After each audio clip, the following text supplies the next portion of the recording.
For most of our species' existence, an idea lived exactly as long as the person who thought it.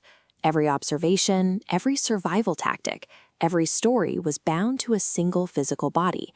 When that body died, the knowledge was extinguished forever. Early humans tried to bridge this gap through oral tradition, speaking their knowledge into the next generation. But the biological brain is a porous container. Over centuries, details warp, names fade, and complex mechanical instructions dissolve into myth. To stop the bleeding of information, we had to find a way to store our thoughts outside of our own heads. In ancient China, diviners achieved this by applying intense heat to ox shoulder blades and turtle shells, carving their questions to the divine into the bone. Around 3400 BCE, the Sumerians built the first scalable external memory banks. By pressing the triangular ends of reeds into wet river clay, they locked crop yields, trade receipts, and eventually epic poetry into grid-like patterns that could survive for millennia.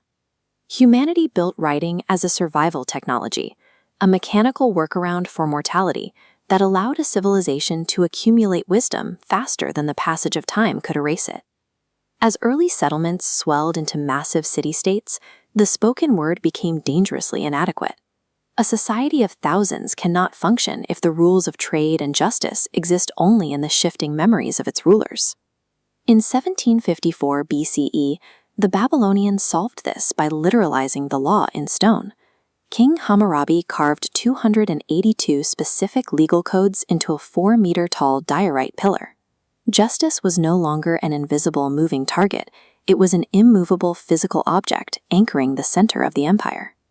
This dense single-page manuscript written in Latin is the Magna Carta.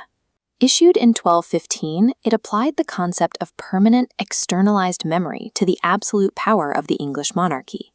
The authority of a king was no longer a matter of spoken decree. It was bound by documented, negotiated agreements that established the earliest physical frameworks for human rights. By committing the rules of society to clay, stone, and parchment, human beings weaponized their collective memory to build a firewall against tyranny.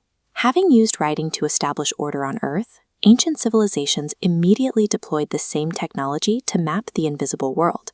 This richly colored illustration is a section of the papyrus of Ani.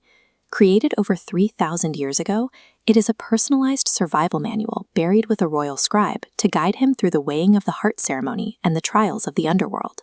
These fragmented, darkened pieces of parchment are the Dead Sea Scrolls. Preserved in clay jars for 2,000 years, they match 10th century Hebrew texts with 95% accuracy.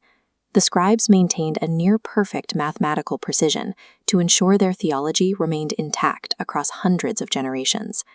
Early Christians adopted the Codex, the bound book, to compile massive, standardized theological frameworks.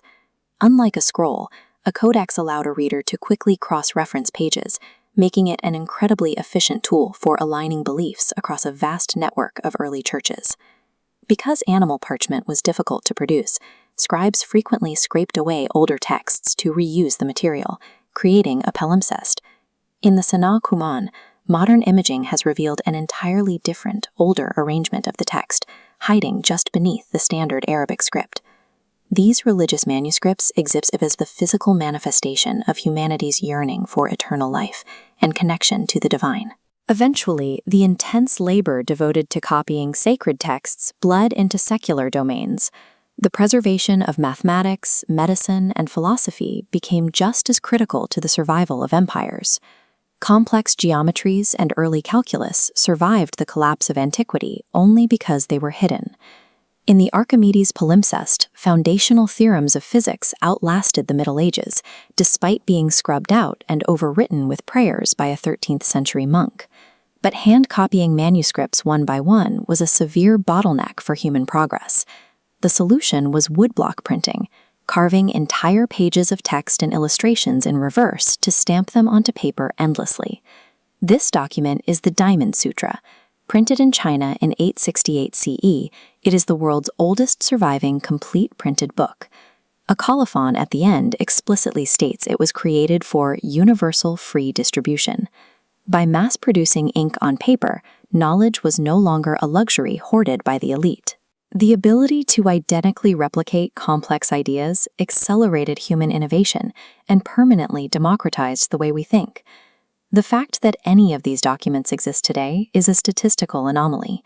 The majority of our ancient texts survived only because they were abandoned in highly hostile environments, dumped in monastery trash heaps or sealed in desert caves where the dry air halted decay.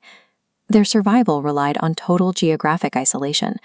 The Diamond Sutra survived because it was bricked up inside a hidden cave in Dunhuang for 1,000 years, safely removed from wars, fires, and human interference. In the modern era, we have transitioned from mere readers of the past into active participants in its recovery. When multispectral imaging pulls invisible ink from charred scrolls, or radiocarbon dating pins a document to a specific decade, we are re-establishing the original speaker's timeline. We are effectively stripping away the interference of time to hear a specific voice as it was intended. By migrating these artifacts into a global digital network, we convert physical objects into light-speed pulses. This ensures a thought conceived 3,000 years ago can resonate instantly in a mind on the other side of the planet. This chain of preservation proves that ancient manuscripts are actually compressed human consciousness, the persistent physical evidence that life on Earth